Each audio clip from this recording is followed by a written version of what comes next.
Are they covered? It's only gonna get worse. Little trail makeup. These are good. I need to do these more. Kicking my butt.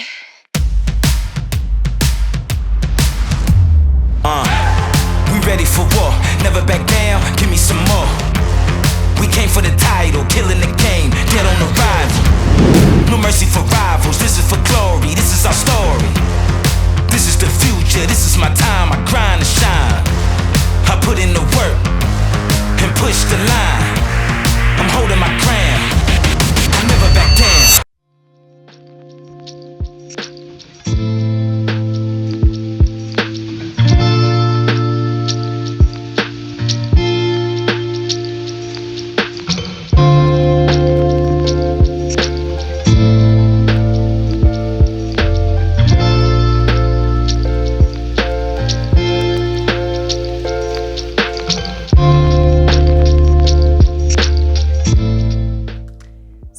Asking yourself, after last week's Andrew Huberman morning routine video, will Amanda continue to wait 120 minutes until she consumes caffeine? And the short answer is no. I had been already delaying caffeine for about an hour after I woke up, and it is 1 hour exactly right now after I've woken up, and I feel like the hour has done a lot for my sleep in general and pushing off any sort of anxiety or anything that I'm feeling in the morning. So I feel like I'm getting a lot of the benefit of delaying caffeine already with 1 hour. So all in all, I'm going to be continuing to delay caffeine, but I'm going to be sticking closer to the 1 hour mark. In the mornings, I have around 100 milligrams of caffeine. So if you're wondering how much I have in the morning, that is basically it. And potentially throughout the day, I might have additional caffeine, but truly I've cut down a ton on my caffeine over the years. I used to be the person who would consume, like at 8 p.m., would consume caffeine, but I'm just not that gal anymore. So I definitely cut off my caffeine intake at 1 p.m. That way I'm not disrupting my sleep, or I'm not having caffeine too close to bed, and also just have in general delayed and also reduced the amount of caffeine that I've had. So an hour after waking, let's get some caffeine in. Delish.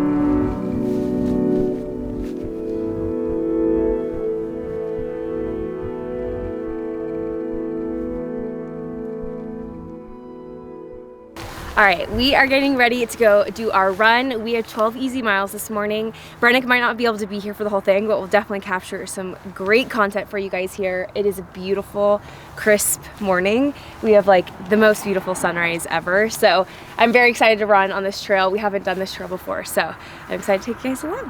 12 miles, let's go. All right, let's go. Yeah. I rose to the top, the enemy want me to fall. I'm done with the talking, I'm finna silence them all. I'm destined for greatness, so this is fate, it's not luck. Yeah, you feeling my energy, they know I'm charged up. Charged up, I'm feeling charged up. I'm at 100%, I'm feeling charged up. Charged up, I'm feeling charged up. Charged up, I'm feeling. Hey! All right, y'all, I'm gonna finish up the rest of this run and meet you guys back at home. When I'm on records, I'ma break records. They should put my name in Guinness. I'm really built different cause I got that dog in me. I'm married to money, success, and a hustle like I don't believe in monogamy.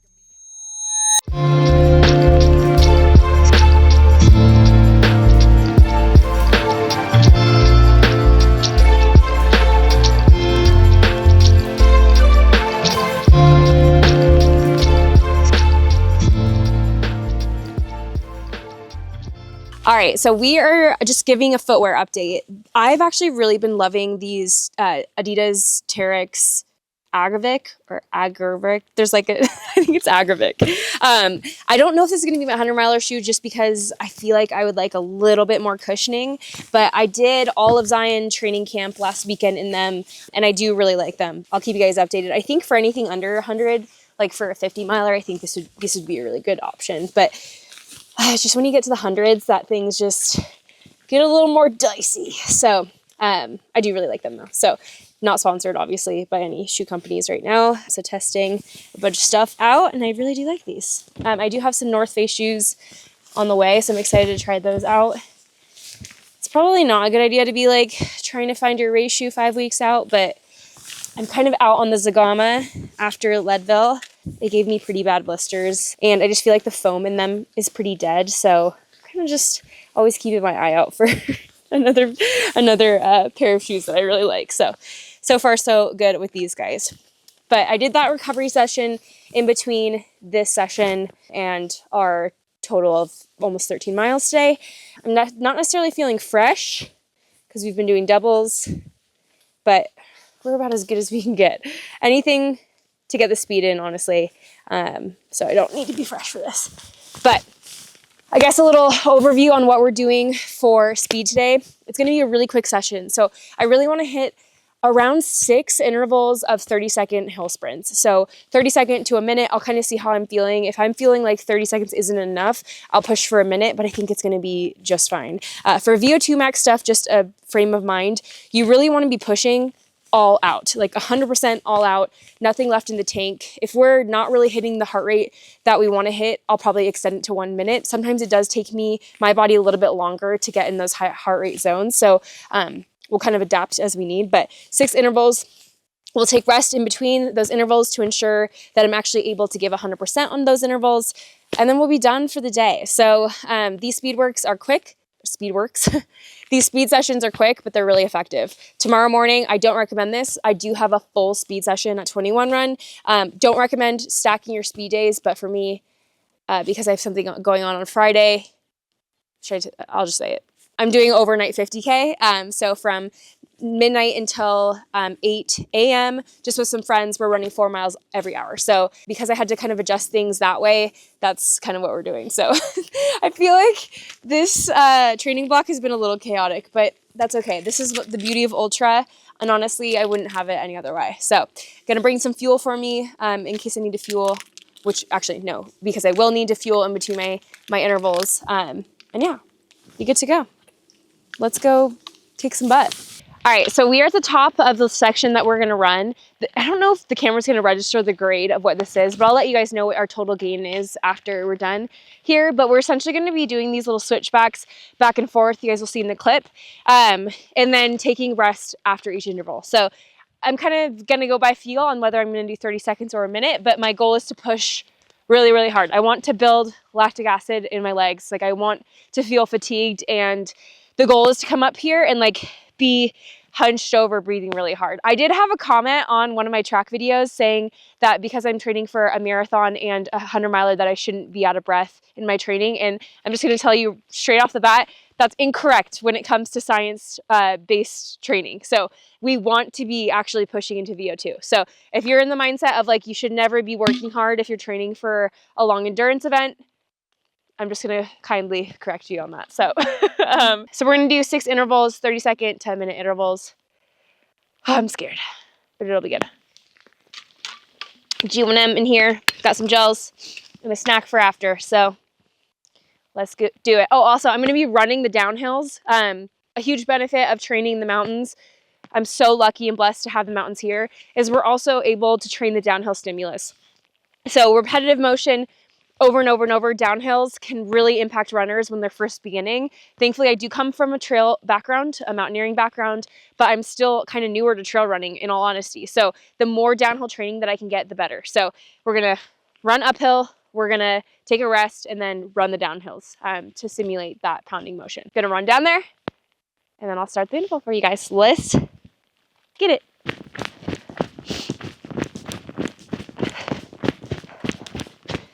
All right, y'all. We're gonna start our first interval In 3, 2, 1.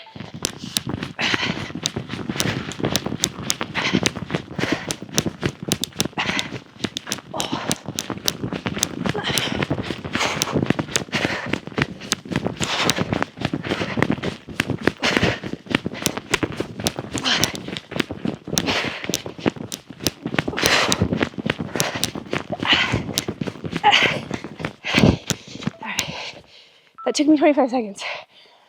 Okay, so maybe we'll just do that. Maybe we'll go a little farther back to get 30. 6:15 pace, uphill. Not too bad. Okay, so we moved back a little bit because we want to get like a full 30 seconds. If I'm feeling good, I might go past, get a little extra in. So that was good. 6:15 pace. I'm gonna run down now. We'll go interval 2.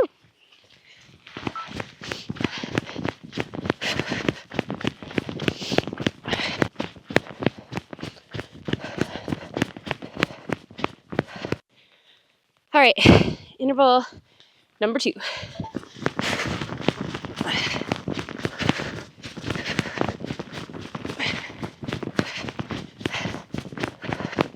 Oh, these turns are hard.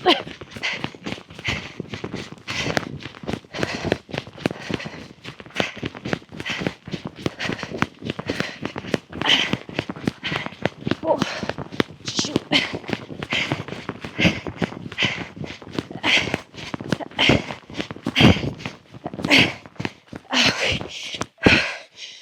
Ah! 32 seconds. That's good.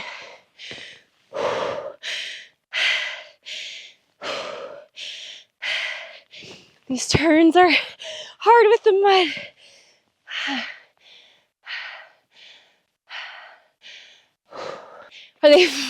Are they covered? Ah! It's only gonna get worse.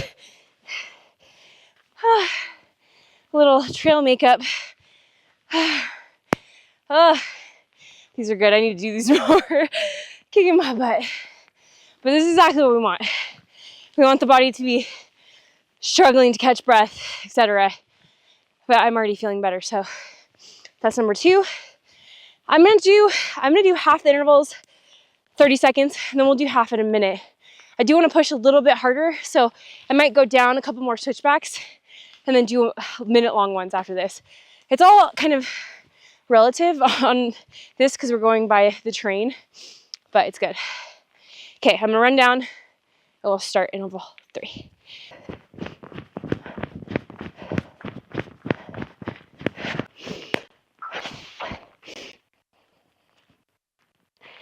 All right, let's go 30-second interval number 3.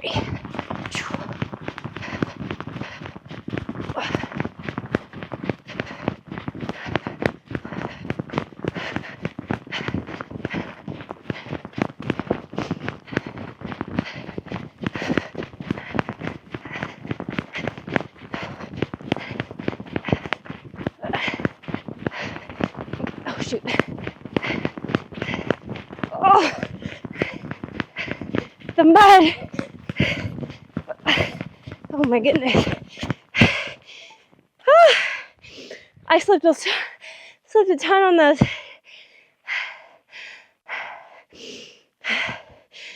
Okay. Oh, that's hard.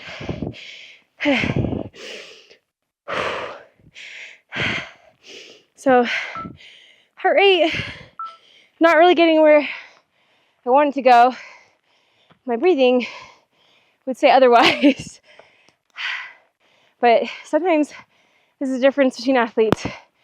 Breathing doesn't always correlate with heart rate. So I'm gonna push these last 3 in a minute. The timing is gonna be, or the pacing is gonna be different. So 6:15 for those last 3 intervals. Probably with the extension of it being a minute, it'll look different. So we'll see. You guys know I did marathon training that was all on the road, so I kind of have no idea where I'm at. So this is a good baseline for me. So rest for a little longer, and then we'll go in. All right, since we're at halfway point, then take a gel. We did a little warm-up hike, so a little extension of the warm-up, but I'm going to procrastinate by telling you guys something a little vulnerable, but I've had a hard time talking today. After my chemo, I got it's an autoimmune disease called erosive lichen planus. I had it in my mouth and on my skin. So huge open wounds all over my skin, huge open wounds all over my mouth. We didn't know what it was for like 6 months.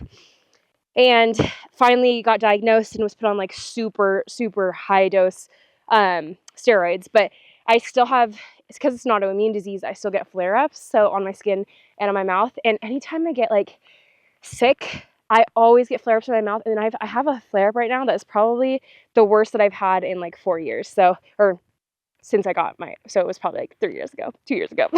But yeah, it hurts super bad, but it's okay. Just another fun thing that you have to deal with as a cancer survivor. So like these gels are just burning my mouth, but it's okay. Okay, 1 minute intervals. Let's get it.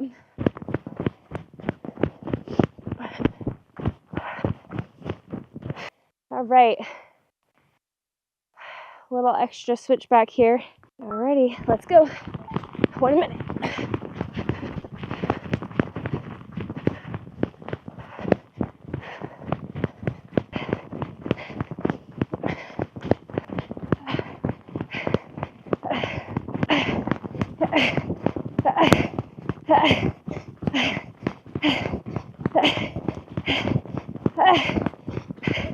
Okay. Woo!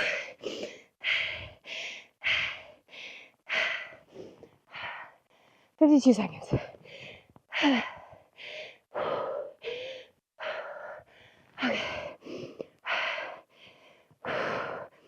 That was harder.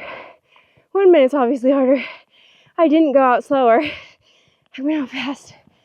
6:10. Slowly dropped as we went. But it's good. Sometimes we don't know what we're capable of unless we just do something really hard that we don't know what we're capable of, and then we do it. So we're gonna go a little bit further, and I'm gonna look at my watch and lap time. I don't know why I wasn't doing that before. I feel like a noob. So that way we know 100% when we get to a minute. Only 2 intervals left. And this is the cool thing about speed, is you don't need like 100 intervals. Like you need really effective short intervals. So 2 more, the best 2 of the day. Let's get it.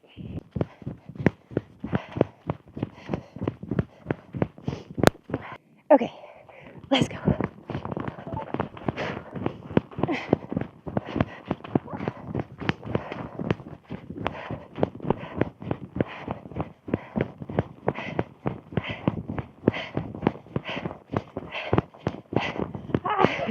Sliding all over the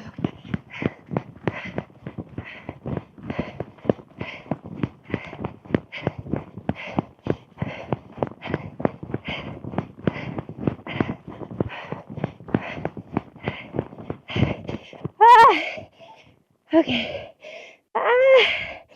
That one hurt. Not supposed to go hands on your knees. I was slipping all over the place. The mud is getting a little out of control. Sounds good. So, in like the panic afterwards, your body's like, what are you doing? A few things. You're not supposed to go on your knees. Sometimes you do that. I feel like everyone does that. But some things I do is focus on diaphragm breathing. So breathing in through the nose, really thinking about extending the gut out, getting a full belly breath, and then out through the mouth. Almost like a yoga breath. But this is what has been shown to be most oxygenating. You don't necessarily want to do this when you're running, but in between intervals to help kind of ease the body. So I already feel better after a few breaths like that, but your body's like, hello, help me. My body's definitely right now is like, hello, help me. And that's a really good way to settle it down. So One more interval, that's it.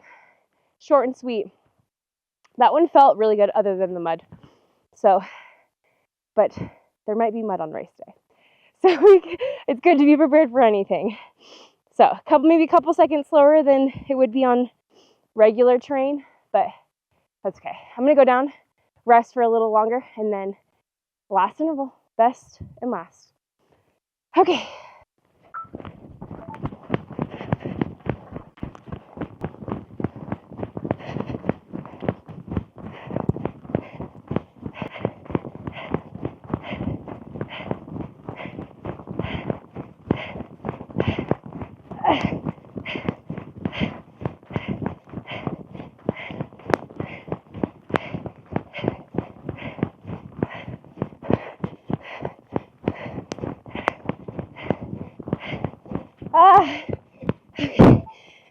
Holy.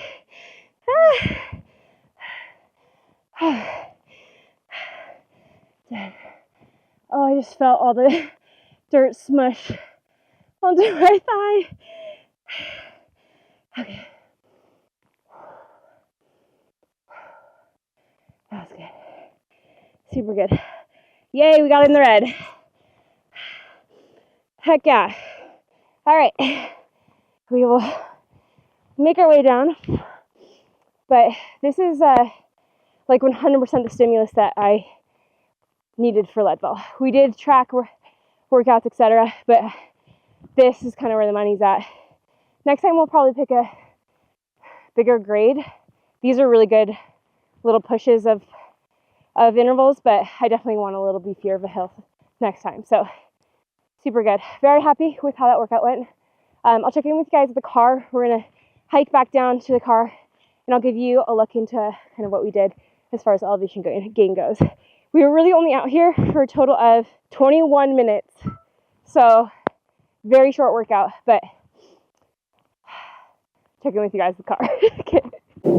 All right, that wraps up our interval workout. We got almost 450 feet of elevation gain in that workout. So very quick, very effective, around 20 minutes for the whole workout. So very happy with that. We're gonna use this as kind of a baseline for myself. So I'm gonna continue to do this once or twice a week in addition to speed. So if I'm doing road speed or 21 run, for example, I will do just one of these a week. But if I'm not doing that, I will incorporate 2 hill sprint days a week on top of my big mileage that I'm doing right now, which right now, I don't know 100% what I'm probably sitting at 75-ish miles a week because I'm doing doubles. It's kind of varied just because some of my mileage is hiking, but yeah, that's an average of what we're hitting right now. We'll probably continue to build up to around 90. So obviously adjusting the things as needed for the body, but it's kind of what we're hitting at right now.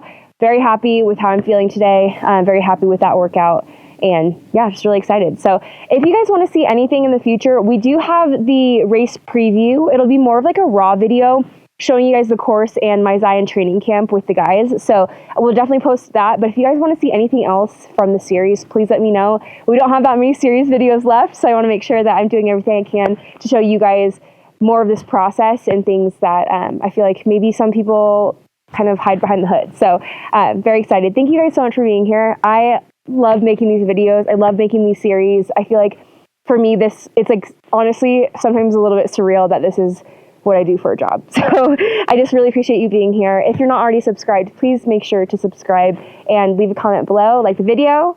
I'll see you guys next time. Stay unbreakable.